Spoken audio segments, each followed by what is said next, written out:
Estamos de volta para falar de coisa boa, de nomes parecidos a um intercâmbio de tradições, né? Algumas cidades de Santa Catarina e da Itália têm tanto em comum que elas se tornaram oficialmente irmãs. A relação do Estado com a Itália resultou depois da imigração em acordos sensacionais, acordos de cooperação econômica, cultural, social, e fez nascer personalidades que transformariam a história das duas nações.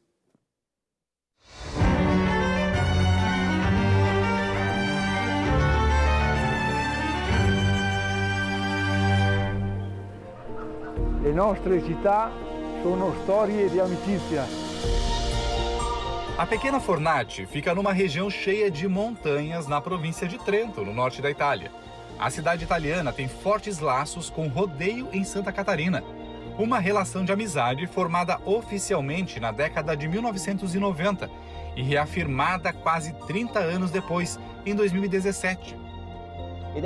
E assim, a viagem de 2017 foi organizada para selar este pacto de amizade entre as comunidades de Fornace e o Rodeio, em memória aos esforços e sacrifícios feitos pelos nossos antepassados e também porque a vontade comum da administração de Fornace, não só a atual, mas também a anterior e as anteriores, e da Companhia Teatral San Martino, é que a memória dos nossos antepassados seja preservada e transmitida às gerações mais jovens.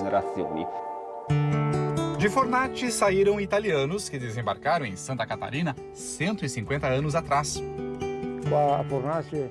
Fornace, porque no Brasil, e mais especificamente na cidade de Rodeio, ele encontrou muitas pessoas que vieram do município de Fornace.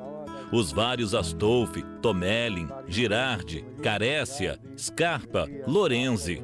E então, como havia muitas pessoas de origem de Fornace em Rodeio, ele perguntou se era possível organizar uma noite para nos explicar, nos contar sobre sua imigração em massa, o que ocorreu em 1875. E digamos que foi a partir daí que começou todo o nosso estudo feito posteriormente e os primeiros contatos com os primeiros imigrantes. I primi contatti com os primeiros imigrantes. Na época da imigração, viviam aqui em Fornace em torno de 900 pessoas. Pelos registros oficiais, pouco mais de 180 deixaram essa localidade e emigraram para outros países, a exemplo do Brasil. Mas em registros não oficiais, as pessoas contam aqui que 300 pessoas saíram deste lugar. Atualmente moram aqui na localidade pouco mais de 1.300 pessoas. Ou seja, o número de moradores praticamente dobrou da imigração para cá. Várias cidades italianas e catarinenses se tornaram irmãs. Outras mantêm ligações nos nomes, como Trento e Nova Trento, Nova Veneza e Veneza. Veneza é formada por 118 ilhas, 250 mil pessoas vivem nesse local. Só para a gente ter uma ideia do fluxo de movimento turístico por aqui, ano passado 20 milhões de visitantes passaram por esse lugar. Na Itália tem carnaval, diferente, mas tão famoso quanto a festa popular brasileira. A tradição das máscaras venezianas ganhou o mundo. Feitas de papel machê, elas têm formas e figuras que simbolizam a tradição, escondem a identidade e deixam um ar de mistério. Criam um ambiente de igualdade e quebram barreiras sociais. Esta é uma das lojas mais famosas de máscaras e trajes em Veneza. Então, eu comecei há 40 anos, quando era pequena. Tinha 18 anos e comecei uma loja fazendo máscaras, com os ensinamentos de um grande artesão que já não está mais entre nós. E aos poucos eu aperfeiçoei minhas técnicas e depois passei para a parte dos trajes e também lá, aos poucos, eu melhorei até me tornar capaz de fazer essas coisas. E tive a sorte de toda a minha família me acompanhar, porque a evolução natural foi abrir o meu próprio negócio e agora somos uma empresa familiar. O carnaval veneziano também é prestigiado em terras catarinenses, com bailes tradicionais em Nova Veneza, cidade com a cara da Veneza italiana. A festa, claro, que rompeu a fronteira dos palácios e dos castelos e foi para as ruas de Veneza, até hoje, e também aqui em Nova Veneza. A festa se tornou tão popular que nas ruas as pessoas vão com os trajes mais contemporâneos, assim, com o corpo totalmente coberto e com o rosto que ninguém consegue reconhecer. E aí, quem está embaixo, rico ou pobre? Tá aí uma festa popular. O Carnaval de Venezia é realizado geralmente em junho e deixa a Nova Veneza lotada de turistas. Desde 2008, nós realizamos a festa do Carnaval de Venécia, como é em Veneza da Itália, desde o século XVI, onde primeiro a nobreza se reúne nos castelos e fazem a festa da nobreza. 15 dias depois, então, a nobreza sai do castelo e vai para a rua festejar junto com o povo. Na cidade são confeccionadas máscaras inspiradas na Veneza da Itália. O material usado pelas artistas catarinenses foi adaptado. PVC, plástico e silicone são a matéria-prima por aqui. Carmen, o mais legal é que cada uma dessas máscaras, elas são únicas, né? Porque não tem nenhuma máscara igual a outra, porque cada vez vocês inventam alguma coisa diferente ou usam a criatividade para moldar de uma forma diferente. Sim, cada uma ela tem a sua individualidade, vamos dizer assim. Porque mesmo que ela seja de renda, quando ela fica pronta, ela vai ficar diferente. Porque sempre tem algum detalhe para ficar diferente. Não tem, assim, duas máscaras iguais. Parecidas até, mas iguais não tem. Se nós analisar as máscaras que nós trabalhamos hoje e comparar com as primeiras que a gente fez, são bem diferentes. Tipo assim, cada ano que passa, a gente aprende mais, né? Se aperfeiçoa mais.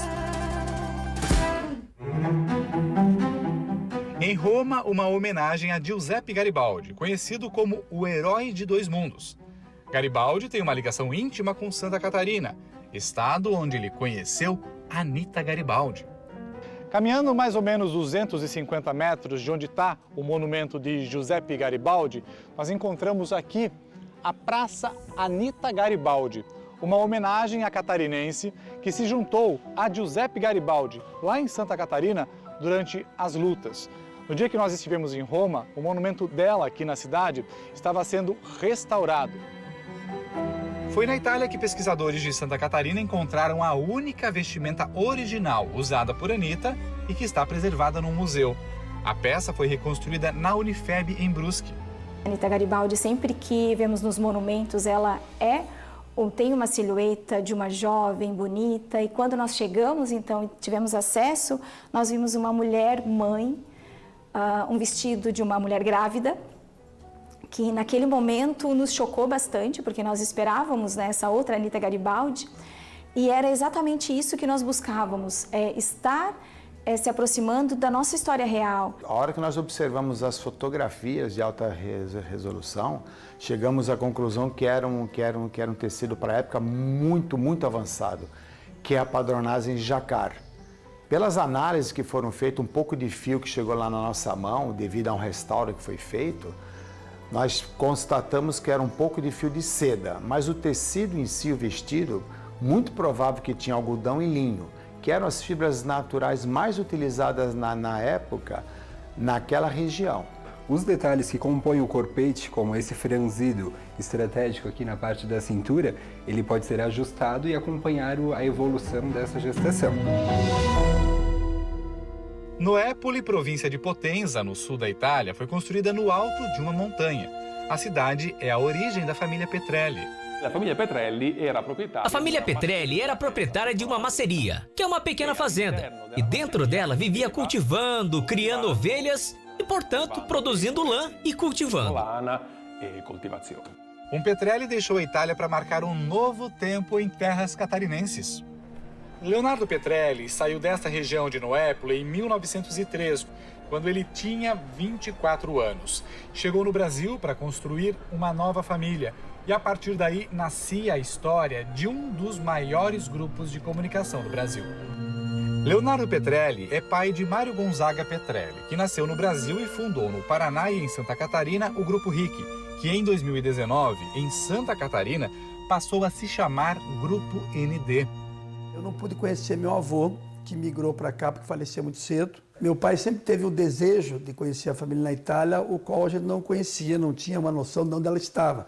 E aí, então, por conta de buscar as raízes, ele foi à busca por uma questão de uma pesquisa, um professor, e aí enxergou e encontrou a cidade, o qual nós tínhamos a descendência já do avô, né? Então muito próxima, né? Eles sabiam que nós existíamos, mas nós não tínhamos até aquele momento saber que eles existiam e quem eram eles, né? As famílias Petrelli, italiana e brasileira, se reencontraram. Em 2003, realizamos esse sonho graças ao grande Mário Gonzaga Petrelli, de quem sempre me lembro, pois foi sua a vontade de reunir a família após 50 anos. Reunir a família a distância de 50 anos. E ele encontrou, então, na igreja, que era lá que foi os papéis, que estavam lá, então, a certidão de nascimento do pai dele, a certidão de nascimento e casamento do avô dele. Então, claro que houve muita emoção, a gente pôde entender e sentir realmente a nossa descendência, né? E o quanto foi importante o fato do que significava uma migração, né? Famílias de mesmos sobrenomes, italianas e brasileiras. Cidades com pactos de amizade e semelhanças culturais. É a imigração presente e unindo Itália e Santa Catarina até os dias atuais.